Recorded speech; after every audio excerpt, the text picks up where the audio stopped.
Bismillahirrahmanirrahim. My name is Dr. Rida Shehram Sarwar, and under my kind supervisor, Professor Dr. Sarah Alva, today I will be presenting today amoebiasis and giardiasis. Quote of the day is, I have not failed, I've just found 10,000 ways that didn't work. Thomas Edison. Learning outline. We begin with Grace's presentation, burden of amoebiasis and giardiasis, epidemiological determinants, mode of transmission, levels of prevention, recent advances, and MCQs. Learning outcome. At the end of this presentation, participants will have a broad overview of amoebiasis and giardiasis infection, their determinants, prevalence, and levels of prevention, as well as recent updates. His presentation. A 42-year-old woman developed a temperature of 38.9 degrees Celsius, sweats, shaking, chills, headache, and slight constipation on 2 days after returning from a rural area. The patient was found to have a white blood cell count of 28,000 per millimeter per cube, and with the left shift, which is increased polymorphonuclear and band forms and toxic granulations, but no eosinophilia. Serum electrolyte and transaminase levels were unremarkable. A chest radiograph showed minimal blunting of the right costophrenic angle. On the night the patient was admitted to the hospital, her temperature became elevated to 39.4 degrees Celsius and she reported increased tenderness in the right upper quadrant. Ultrasound examination of the right upper quadrant and CT scanning of the abdomen revealed three large abscesses in the right lobe of the patient's liver. The two large abscesses were each 5 centimeters in diameter. Serological tests were positive for Entamoeba histolytica and negative for Echinococcus species. Transfer amoebiasis. Here you can see on the world map, the ones that are shaded in darker orange are represented a population greater than 5% of cases that are having intestinal amoebiasis, and then 1 to 5% is in the moderate range, which is basically showing the paler orange color.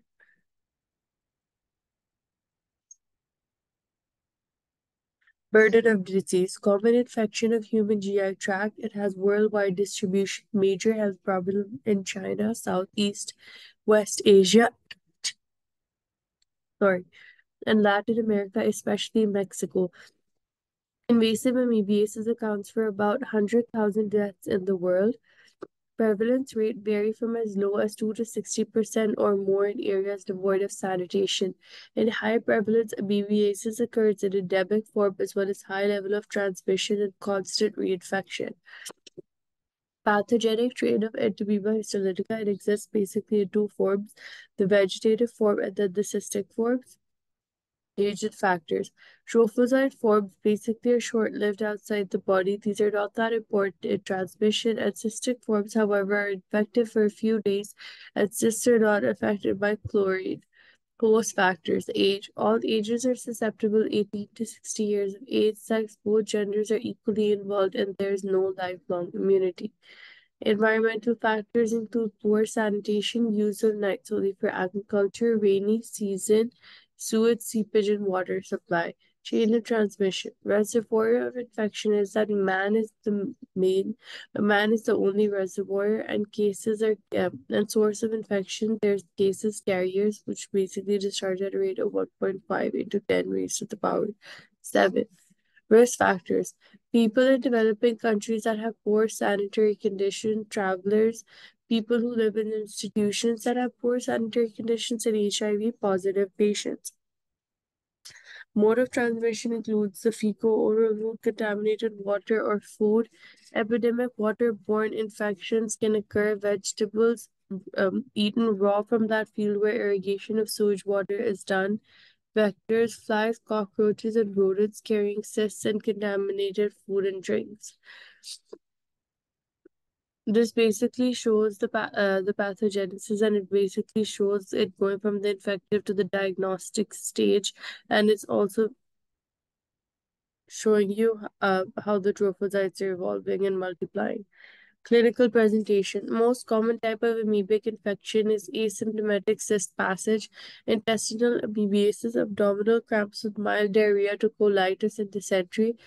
Extraintestinal amoebiasis, amoebic liver abscess, rarely lung, skin, genitalia, and CNS are affected. Um, amoeba, amoeboma, inflammatory and edematous reaction around trophocytes. How the amoebiasis manifests. Most cases of amoebiasis have very mild symptoms or none. More severe infection can cause fever, profuse diarrhea, abdominal pain, jaundice, anorexia, and weight loss. In severe cases, it can lead to the development of abscesses, pockets of amoeba, and inflammatory cells in the liver, or more rarely in the brain.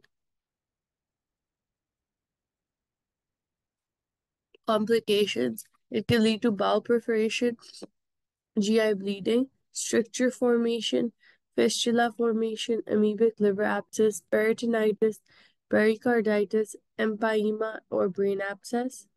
Levels of prevention include health education, prevent contamination of water, food, vegetables from human feces, safe disposal of human excreta, protection of water supply against fecal contamination, and food handlers should be diagnosed as well as treated. Levels of protection or levels of prevention further include specific protection as no vaccine is currently available. Only protective measures can be done. Diagnosis. Early diagnosis with, and then you can use microscopy, demonstration of trophocytes in the red cell, detection of cysts in fresh stool specimen, and IHA is the most sensitive serological test. ELISA is most sensitive for invasive amoebiasis and counter immunoelectrophoresis. Treatment. The first choice is metronidazole followed by dylonoxidase furoate or tinidazole followed by dylonoxidase furoate, and the dosage is mentioned, which is 750 to 800 mg thrice a day for 10 days, or and then 500 mg thrice a day for 10 days, and then you reduce it to 2 grams a day for 3 to 5 days, and so on and so forth. Second choice is dihydroamidine followed by deoxynate furoate, which is basically 1 to 1.5 milligram per kg to 1 a day, and the maximum dose is basically 90 milligram a day IV to 5 days. Giardiasis. Giardiasis is a microscopic parasite that causes the diarrheal illness known as giardiasis. It is found on surfaces or in soil, food, or water that have been contaminated with feces from infected humans or animals. Giardia can spread in different ways. Water, that is drinking water, and recreational water is the most common mode of transmission. It is protected by an outer shell that allows it to survive outside the body for long periods of time, and it also makes it resistant to chlorine disinfection. It usually spreads with Giardia lamblia cysts within feces, contaminate food or water, which is then eaten or drinking. It is one of the most common parasitic human diseases globally. Case presentation: a patient of 9.5-year-old of age with chronic pain uh, in the abdomen was admitted in the gastroenterology and nutritional service. The patient had a history of diarrhea or pasty stools, neither fever nor vomiting. The feces from the patient were processed, seeking for pathogenic bacteria, and the results were negative. The microscopic examination looking for cysts in ova after centrifugation concentration method was negative for cysts in egg. The lactose hydrogen breath test was positive. The presumptive clinical diagnosis was giardiasis, and the patient was empirically treated with nitazoxanide, which is 7.5 mg per kg, 12 hourly for 3 days. Giardiasis is a global disease. It affects nearly 2% of adults and 8% of children in the developed countries and 33% of people in the developing countries. Epidemiological determinants include aging factors, and Giardia intestinalis is a protozoan flagellate. It exists in two forms, which are once again trophozoites and cysts.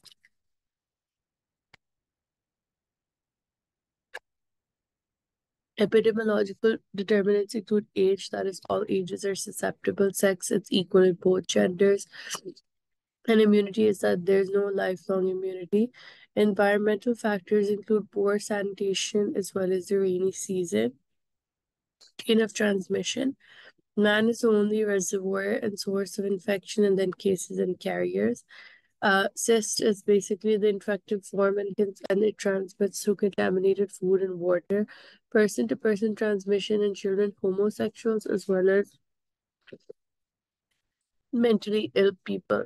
The life cycle of giardiasis is that the transmission basically is fecal-oral ingestion of cysts in contaminated food, water, or direct transmission by hands, less common in anal oral sex. Cysts are susceptible to drying, heating, or prolonged exposure to feces, viable in cold water and chlorine-treated water from buds. Flagellated trachs were made in small intestine free living or attached to mucosa, self-limiting diarrhea or asymptomatic, and trachs may be present in severe cases. Clinical presentation. Clinical signs and symptoms of giardiasis include the following. There's diarrhea, malaise, weakness, abdominal distension, flatulence, abdominal cramps, nausea, greasy stool, which is greasy stools, anorexia, weight loss, vomiting, low-grade fever, which is infrequent, urticaria, various neurological symptoms including irritability, sleeping disorders, mental depression, and neurasthenia. Complications include malabsorption, weight loss, and failure to thrive, and complications of giardiasis may include the following: development of chronic illness with weight loss, malabsorption syndrome in adults, failure to thrive in children, disaccharides deficiency, zinc deficiency in school-going children, growth retardation, and persistent gastrointestinal symptoms. Levels of prevention. Educate the people, wash hands frequently, avoid contaminated water and food, use boiled water, and prevent leakage of sewage into the water pipeline.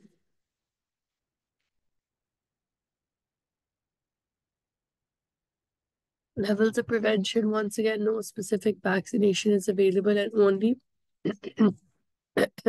preventive measures can be taken. Diagnosis. Microscopic examination of trophocytes or cystic forms is diagnostic, and examination of fresh stool specimen. Stool examination. Ideally, 3 specimens from different days should be examined because of potential variations in fecal excretion of cysts.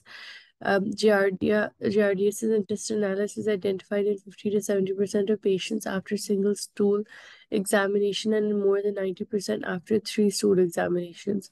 Stool ovine parasite examination aids in the diagnosis of giardiasis in 80 to 85% of the patients. Then drugs commonly used to treat giardiasis include teirazole, and it can be given to children under 3 years of age and older, and it's a pregnancy drug class C. And then metronidazole, and the doses are basically mentioned: 250, 500, 750 mg 1 time or 3 times a day, usually for 5 days. And this, however, is contraindicated in the first trimester of pregnancy. Mebendazole, which is 100 mg twice daily for 5 days, and this is also contraindicated in the first trimester, and this is class B. Nitroxenite nitrogen oxide, and this can be given to children of 1 year or older, and it's available in liquid form, and it's also pregnancy class drug B, and this is also 500 mg given twice daily for 3 days. And then there's albendazole, which is 200 to 400 mg twice daily for 5 days, and this is class C drug. Prevention. Careful hand washing. Infected persons and people at risk should carefully wash their hands after they have contact with feces. Careful hand washing is important, especially for caregivers of diapered infants in daycare centers. Recent updates. Epidemic of amoebiasis and giardiasis in a biased population.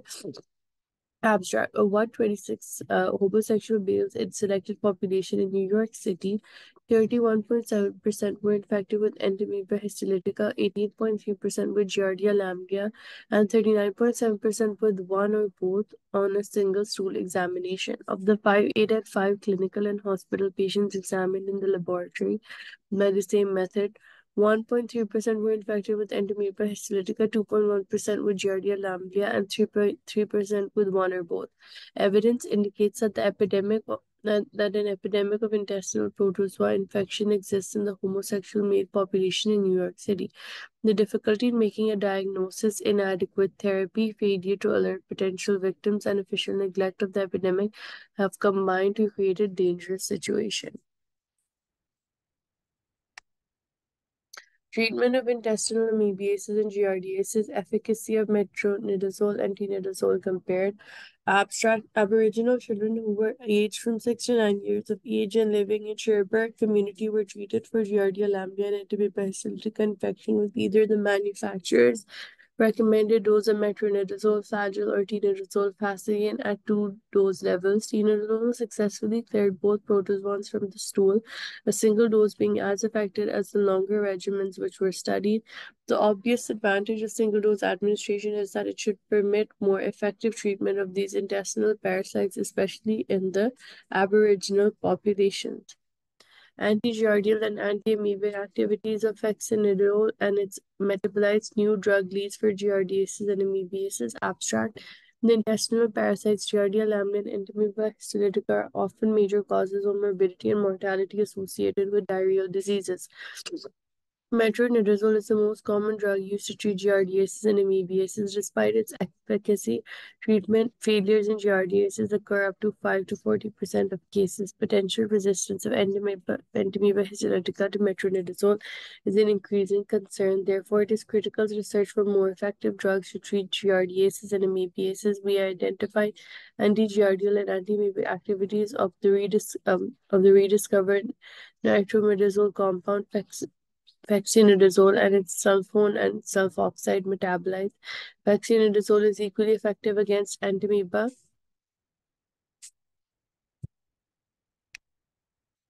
histolytica and Giardia lamblia trophozoites, and both metabolites were 3 to 18-fold more active than the parent drug.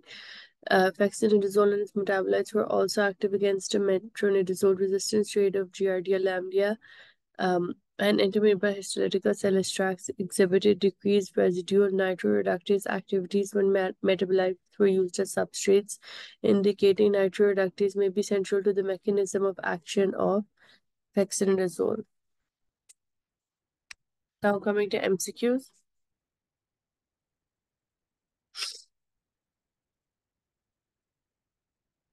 Question number 1.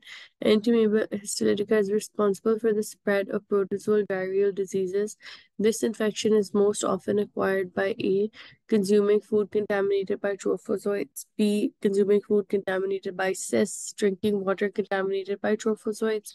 Not thoroughly washing after using the washroom, and consuming food that's not been properly cooked.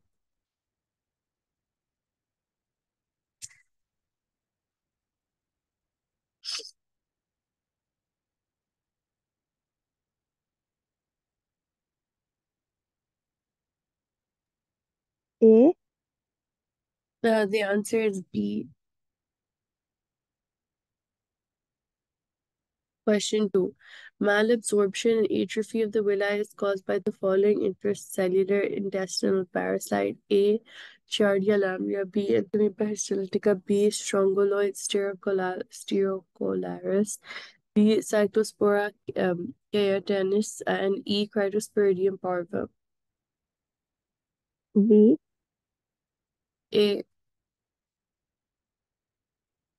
Question 3. According to surveillance case definition, the laboratory criteria for the diagnosis of Entamoeba histolytica is the presence of cyst in A. blood, B. saliva, C. stool, D. urine, or E. plasma.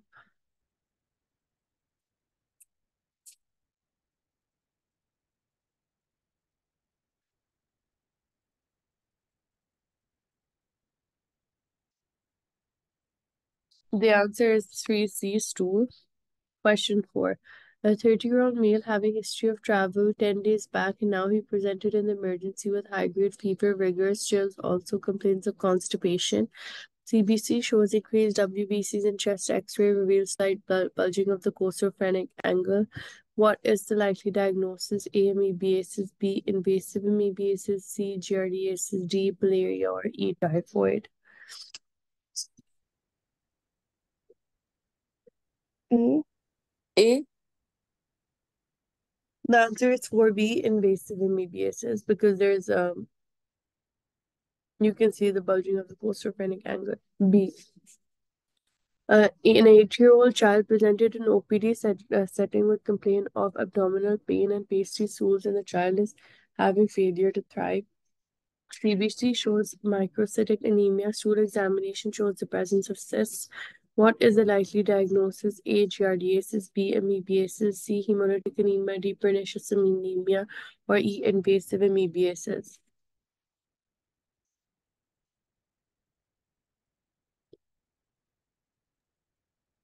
B. The answer is A. Giardiasis. Question 6. Amoebiasis is transmitted by the transfer of cysts in different products of food in an endemic area. Which of the following cyst passengers need to be frequently treated? A. Incubatory carriers, B. Food handlers, C. Cases, D. Healthy carriers, or E. Asymptomatic carriers.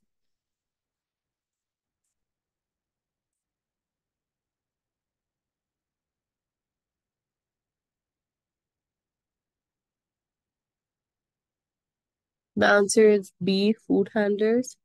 Question 7. There is no licensed vaccine against both diseases, amoebiasis or giardiasis. Drug is the main line of treatment. Which is the best choice of drugs in both diseases? A. Metronidazole, B. Furazolidine, E. Paramomycin, B. Quinaxarin, or E. Nitrozolidine. A. Yes, the answer is 7A. Question 8. Each of the following statements concerning Giardia lamblia is correct except A. Giardia lamblia has both stages trophozoites and cysts. B. Giardia lamblia is transmitted by the fecal-oral route. C. It causes hemolytic anemia. D. Giardia lamblia is responsible for giardiasis. Or E. It is diagnosed by the presence of cysts in the stool. B. No, the answer that's incorrect is that it causes hemolytic anemia. Question 9. In the life cycle of both Entamoeba histolytica and Giardia lamblia, different forms are present. Which form is more infective and the most important mode for transmitting the disease? A. Trophozoites, B. Merozoites, C. Cysts, D. Eggs, or E. Promerozoites.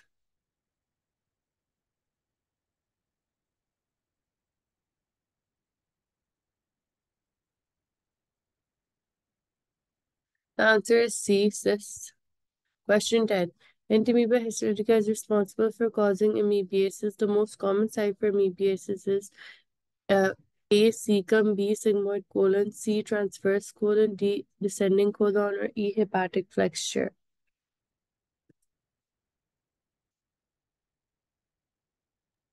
B.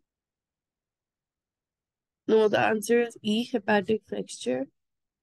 This is the key, and this is the link to the YouTube channel. Please subscribe. Thank you.